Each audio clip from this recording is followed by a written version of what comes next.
네, 안녕하십니까. 정인태입니다. 이재명 검찰 출석, 김종인 기소시 대표 사퇴. 네, 기소시 대표를 사퇴할 수도 있다. 이런 발언을 했어요. 네, 그래서 김종인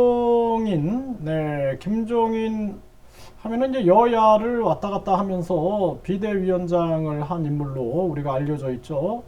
그래서 김종인, 이재명 똑똑하다면 기소시의 대표를 사퇴할 수 있다. 이런 얘기를 한 거죠. 그러면 총선에 긍정적이다. 이렇게 얘기를 했어요.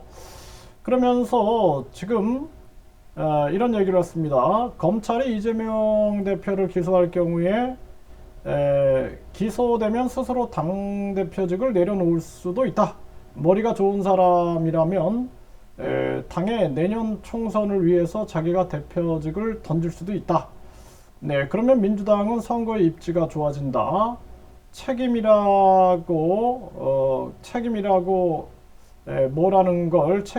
뭐라는 걸 보여주는 긍정적인 효과가 있을 것이다. 이렇게 얘기를 하고, 검찰에 대해서도 이런 얘기를 하고 있습니다. 이재명 대표가 검찰에 출석하는 것은 내가 수사를 기피하는 사람이 아니다. 부르면 항상 가겠다. 이거는 처신을 잘한다. 이렇게 평가를 했고요.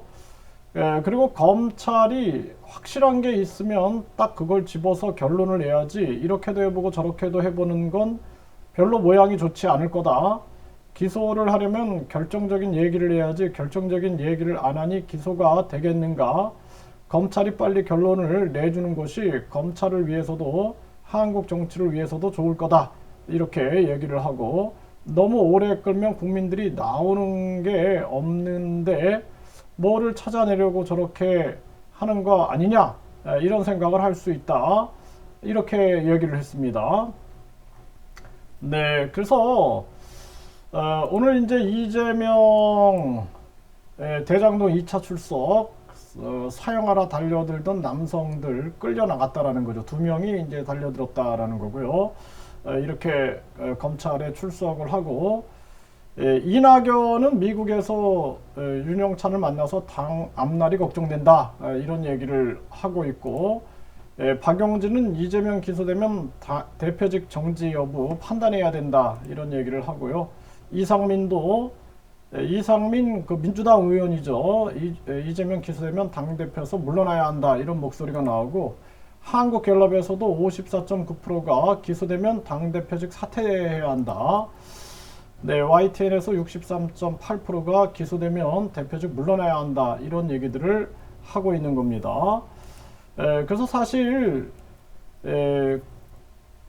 대장동 이 문제는 특검을 해야 된다. 저는 그렇게 봅니다. 이게 이재명 이 대표뿐만 아니라 이 대장동에 연루돼 있는 이 법조 이 탐욕 세력들, 그러한 의혹에 대해서도 철저하게 수사를 해야 한다. 그래서 모든 걸 밝혀내야 된다라는 거예요. 이게 가장 중요한 부분이다라고 보고요. 그리고 김건희 여사 특검도 반드시 실시해서, 지금 경찰, 검찰이 제정신이 아닌 것 같아요. 이 권력이 바뀌면 달라져요, 태도가. 그래서 특검을 해야 한다. 그러라고 특검 제도가 있는 거죠. 그래서 특검이 사실상 상설화돼야 될 그런 나라의 모습이다. 지금 나라가 공정과 상식을 잃었기 때문에 그런 부분들이 중요하다. 저는 그렇게 보고 있고요.